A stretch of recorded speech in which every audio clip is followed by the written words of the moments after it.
আসসালামু আলাইকুম। আজকের ব্লগে আপনাদেরকে সবাইকে স্বাগতম। আমার চ্যানেলের নাম হচ্ছে বিডি রাইডার 97। আজকের বিষয়টা হচ্ছে আমার বাইকে কিছুদিন আগে আমি একটু মোটা চাকা লাগাইছি। আপনারা সবাই জানেন যে হাঙ্কের পিছনে এবং সামনে দুইটাই চিকন টায়ার ব্যবহার করা হয়েছে। আমার গাড়িটা আমি একটু দেখানোর চেষ্টা করি। 110/90 আর 18 হচ্ছে যে রিংয়ের সাইজ, 18 রিংয়ের সাইজ, আর 110/90 আছে টায়ারের সাইজ। আগে ছিল 100/90, এখন হয়েছে 110/90। আর সামনে 80/100 দেখা যাচ্ছে কিনা জানি না, তবে একটু ফোকাস করি। আর সামনে আছে 80/118। আমার গাড়ির দুই চাকাতেই নতুন টায়ার ইনস্টল করছি। এখন ওডোমিটারটা একটু দেখাই।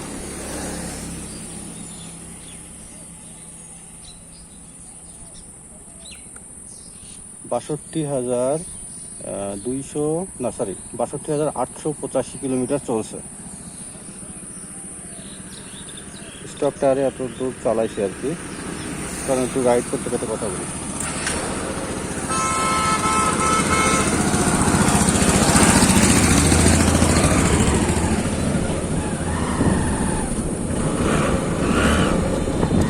আমার গাড়ির ইঞ্জিন এখনো স্টক আছে,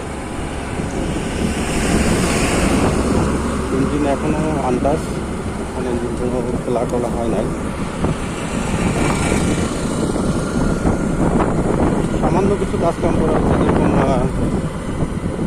ক্লাস প্লেটের ক্লাস সাইডটা একবার খোলা হয়েছে, তারপরে ক্লাস প্লেট পরিবর্তন করা হয় নাই। ক্লাস প্লেটের ভিতরে একটা চাকনি থাকে, এই চাকনিটা আর কি পরিষ্কার করা হয়েছে, এছাড়া তেমন কিছু করা হয়নি। এখনো খুব ভালোই চলতেছে।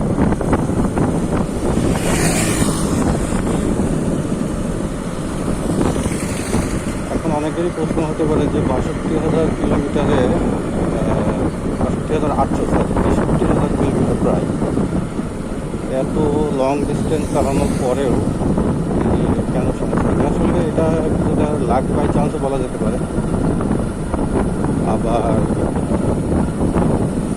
যত্নের কারণেও হতে পারে, দুটাই। প্রথমটা এটা আসলে আমার কাছে, আমি যত্ন করি, অনেক যত্ন করি, এখনও আমি অনেক যত্ন করে ব্যবহার করি। আর আমি ছাড়া আমার এই বাইকটা অন্য হাতে তেমন চলে নাই। যদিও আমার এটা সেকেন্ড হ্যান্ড কেনা ছিল, আমি যখন কিনি তখন 5,000 কিলোমিটার সামথিং যখন চলা ছিল। আমি বাকিটা আমি চালাইছি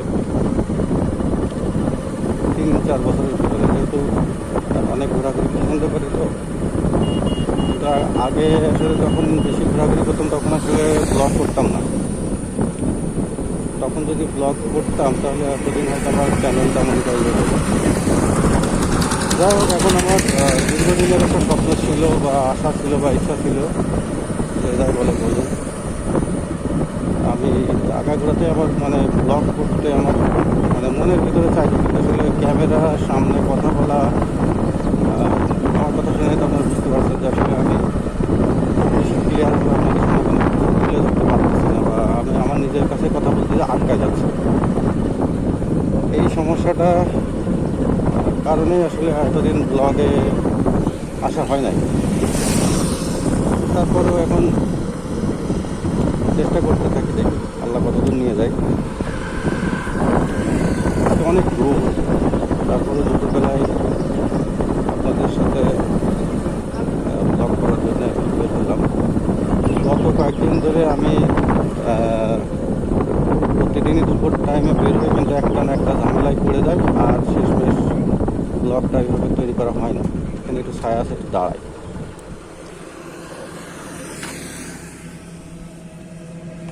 গতকালকে হয়েছে, আমি গাড়িটা একটু ওয়াশ করাইছি। ওয়াশ করানোর পরে কোনো সমস্যা হয় নাই, তারপরে যখন আমি বিকালের দিকে বাসা থেকে বের হই, কিছু দূর মানে 1-2 কিলোমিটার আসার পরে গাড়িটা বন্ধ হয়ে যায়। এর আগে এরকম কখনো হয় নাই, কালকেই ফার্স্ট। তারপরে এখন কি করব, নিজে নিজে একটু ট্রাই করে দেখি যে প্লাগ ক্যাপটা খুলে দেখি কি প্লাগ ক্যাপের ভিতরে অনেক পানি, মানে কালকে যে বাইক ওয়াশ করার সময় পানি ঢুকে গেছে। অ্যাকচুয়ালি ওই পাইপটার উপরে আরেকটা পাইপ থাকে, ওইটা কাভারটা একটু ফেটে গেছে। এই ফেটে যাওয়ার কারণে ওই দিক থেকে পানি ঢুকে প্লাগের ওই ক্যাপের ভিতরে পানিটা পুরোপুরি ঢুকে গেছে। তারপরে কি পানিগুলো একটু মানে পরিষ্কার করলাম, করে তারপরে দেখলাম স্টার্ট হলো, কিন্তু আবার কিছু দূর যাওয়ার পর আবার একই সমস্যা। তারপর কষ্ট মষ্ট করে একটা গ্যারেজে নিয়ে গেলাম, ওরা একটু ওই চেক করে দিল, তারটা একটু ওই খুলে আবার ভালো করে ওয়াশ করে আবার ইনস্টল করে দিল। দেওয়ার পরে আবার মোটামুটি চললাম, এই করতে করতে মোটামুটি সন্ধ্যা হয়ে গেল, আর ব্লক করা হলো না। পরে সন্ধ্যার সময় আবার আমার এলাকাতে আসলাম, যেখানে আমি বাইকটা একটু সার্ভিস করাই। সেখানে এসে ওই ওই ওই গ্যারেজে নিয়ে যেয়ে তারপরে ওই প্লাগ ক্যাপটা চেঞ্জ করে তারপরে মোটামুটি একটু এখন আর কোনো প্রবলেম হচ্ছে না। তারপরে ওই কেবলটাও চেঞ্জ করবো, হাই টেনশন কেবল বলে আর কি, যেটা আমি সঠিক জানি না নামটা। মিস্ত্রি আমাকে এই কথাই বললো যে হাই টেনশন কেবল। আসলে এটার অরিজিনাল যদি কোনো নাম থাকে, এই জিনিসটা হচ্ছে যে আপনার আমাদের যে হাই টেনশন কয়েল থাকে, সেই কয়েল থেকে যে তারের মাধ্যমে প্লাগে ক্যাপের মাধ্যমে যে প্লাগ ক্যাপটা মানে ইনস্টল করা হয় গাড়ির, ওই কেবলটার কথা আর কি আমি বলতেছি। আসলে ওটার সঠিক নাম আমার জানা নেই। এখন যাই হোক, ওইটা চেঞ্জ করতে হবে, কারণ ওইটা ওনার কাছে ছিল না, যার জন্য চেঞ্জ করা যায়নি। আসলে আমি একেবারে রাস্তার সাইডে দাঁড়ায় আছি, এই যে আমার লুকিং গ্লাসে দেখা যায় পিছনের রাস্তা।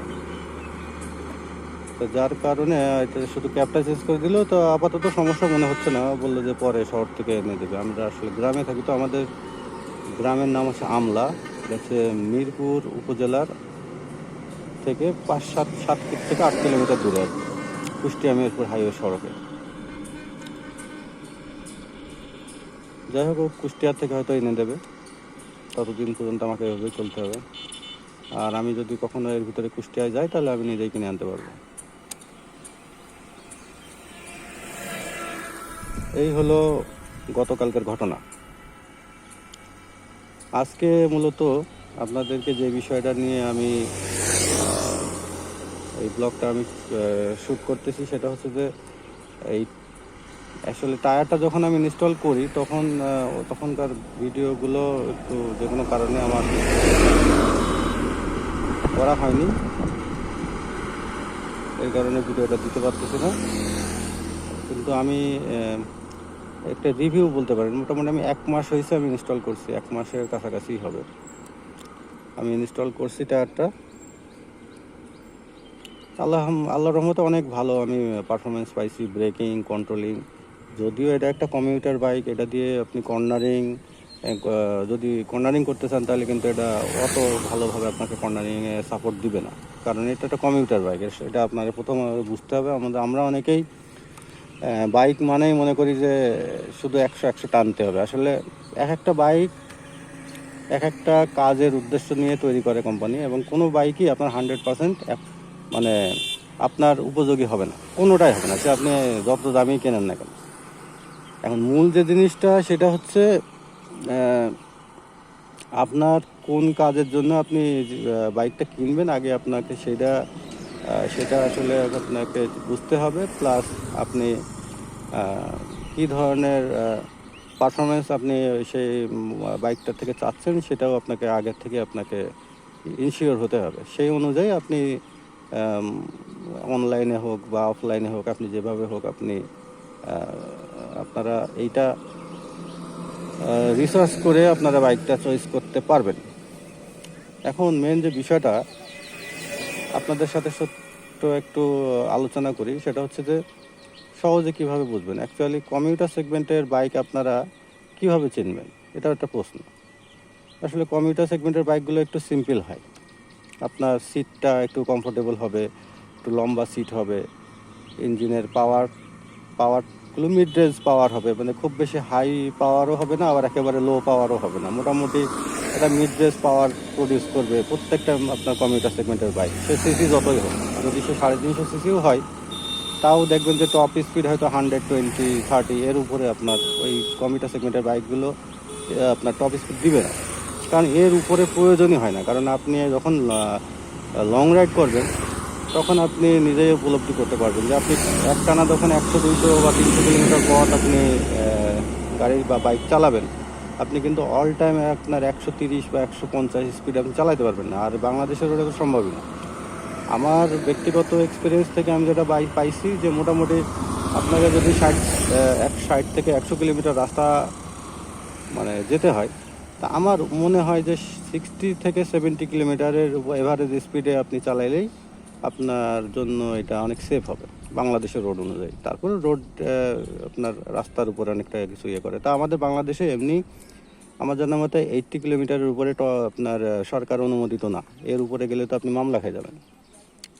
আর আপনার হাইওয়েতে আপনার যদি রাস্তা খুব ভালো হয়, 4 লেন হয় বা 2 লেন হয় বা খুব ভালো মসৃণ রাস্তা হয়, আপনি 80-তে অনায়াসে ক্রুজ করতে পারবেন।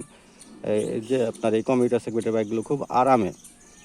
আর স্পোর্টস বাইকগুলোতে আসলে আপনার লং ড্রাইভ করতে গেলে হাত ব্যথা, পা ব্যথা, মাজা ব্যথা, মাথা ব্যথা সব ব্যথা হয়ে যাবে। কমিউটার সেগমেন্টের গাড়িগুলো তৈরি করা হয় কমিউট করার জন্য। এর ভিতরে আবার আছে আপনার অ্যাডভেঞ্চার বাইক। যাই হোক, এইসব বিষয়ে আলোচনা করতে গেলে ভিডিওটা অনেক বড় হয়ে যাবে। তা আজকে এটা নিয়ে যদি আপনারা কোনো ভিডিও চান আমার কাছে, তো আপনারা আমাকে কমেন্ট করতে পারেন। আপনাদের কমেন্টের উপরে আমি চেষ্টা করব যে ভিডিও তৈরি করার। আজকের মতো ব্লগটা এখানেই শেষ করতেছি।